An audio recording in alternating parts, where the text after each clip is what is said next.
Kia ora, Craig here from GridFree. Today we're in Whangaproa and I'm here to see Stacey's ambulance that he's converted into a cool camper. He used one of our kits that he bought from us 4 years ago when we first started out.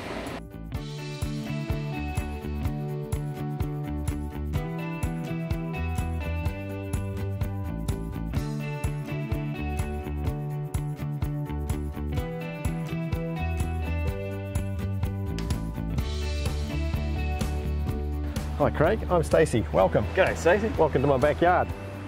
Awesome. Come on in. The first step's a biggie. I'm Stacey McGohey. We're here on the lovely Hibiscus Coast. I've been living here for a number of years with a growing realisation that the chances of us being able to afford a $2 million home is shrinking quickly. So tell me, why an ambulance? Well, it wasn't really part of a plan.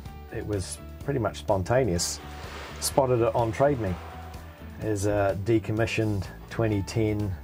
I looked at it and thought that would be cool because it's got all this stuff already in it.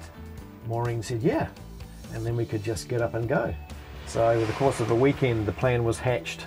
Went to see the guy, shook hands, and we were the proud owners of our own ambulance. The attraction of a vehicle like this was that it provided us a means towards land somewhere distant and doing the off-grid thing. So how much of the original ambulance equipment was in here? It was just an empty shell. Anything remotely emergency-like had been chopped out with bolt cutters. And so what was the first thing you did? Did you go and camp in it first before you built it out and test it out? I had this cunning plan to plan. Yeah. And Maureen said, no, let's just chuck the airbed in it and grab a chili bin and go somewhere. So that weekend we did. And that was the process that we used through the whole build, basically, was actually use it and get a feel for what we thought we might like. Yeah. We made those decisions as we went, and we're still doing it as we go now. The kit that I put in is the Weekend Warrior, and originally I was thinking of the starter kit just on it. Well, it's cheaper, so that's probably all you need in a little ambulance. And then the idea came to us that, well, whatever capacity we have, we'll expand what we're doing to fully utilise it. So we went for the Weekend Warrior. It all just came together, right down to the point that there's a little bit of a slope on the roof of the ambulance, so that the panels are on a slight lean and water doesn't pool on them. I told Maureen that was part of my planning, but it was just pure accident. It just, lots of things just came together. We've got two 315 watt panels, and that's what drives all the toys. For the size of the vehicle, we have a ridiculous amount of power, so we are not as efficient as perhaps a lot of people that are camping in this kind of setup would have to be. So you've got two panels on the roof that run to your charge controller, and then batteries. Where are you keeping the batteries? We were fortunate, because this was part of my plan. No, it wasn't. The original oxygen cylinder is exactly the right fit for the batteries and the inverter and the subsequent 1000 watt charger that I added to it. We've had the kit for coming up 4 years. Apparently we were one of the early customers. I started doing the research and it was just like, frying my brain because I didn't really understand the purpose of this and how it was going to join with that. And then purely by accident stumbled across the GridFree website and complete kit. Excellent. So somebody who knows what they're doing has worked out that this bit works perfectly with that bit, all from the one place. I don't need to go hunting, and I can put it in. It's designed for someone like me to put it in, and the little bits of information I needed to flesh out how it all went together were available quickly and easily. These cabinets, did you build yourself, or are they something that was pre-built? Special order from Bunnings, one of their caboodle kitchens. Great. They have a really cool little setup on the caboodle website where you can design your kitchen. Planned it all out on that, did the ordering thing, turned up, put it in, and discovered that varnishing laminated bamboo is one of the most difficult things you can force yourself to do. But it looks great though. It's come up looking really nice. I'm happy with the end result, but no, it was torturous at the time. And where's your bed? The bed is at the end there.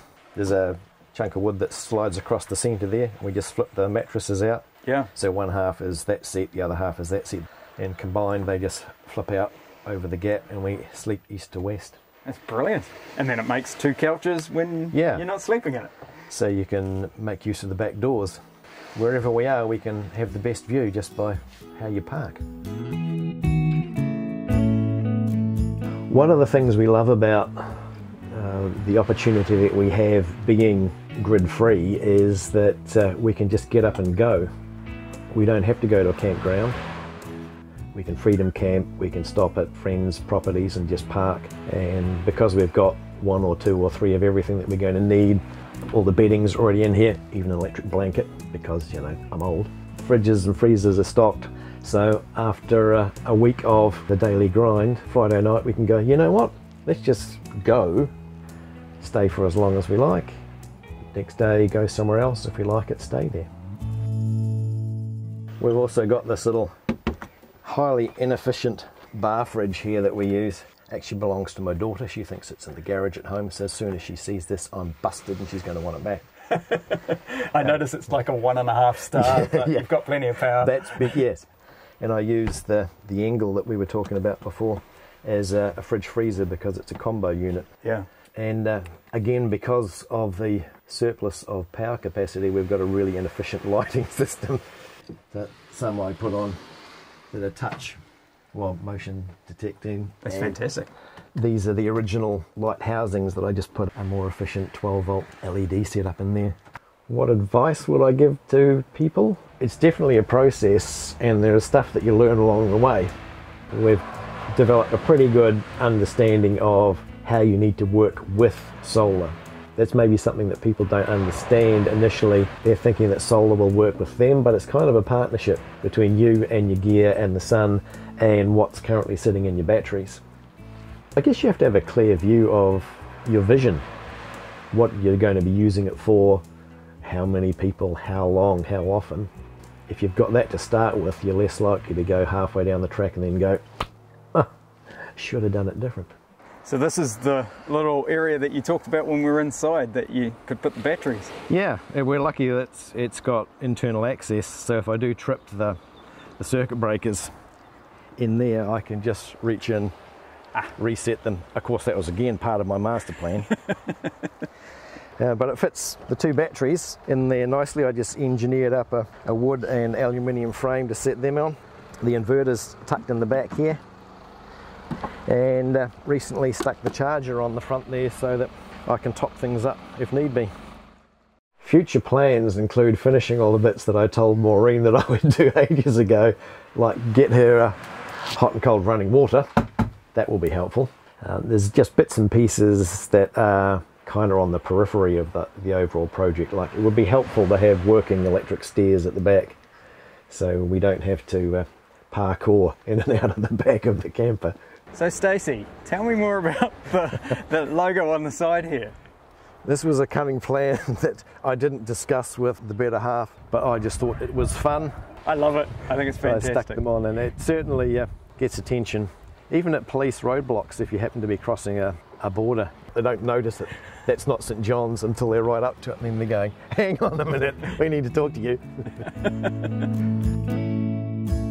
Our overall experience with GridFree has been great. To be fair, we haven't needed them because their product has been so good. But I'd definitely be going back to those guys because of the package. I think what we've achieved built around the basis of the GridFree kit is an instant lifestyle change where at a drop of a hat we can jump in this, go anywhere we want, set up where we like, choose the view we want. We've got everything at our fingertips to enjoy as long as we want to stay there. To think Stacey and his partner started out in this van with just a mattress and a chili bin to now having all the power they could ever need for their lifestyle thanks to GridFree.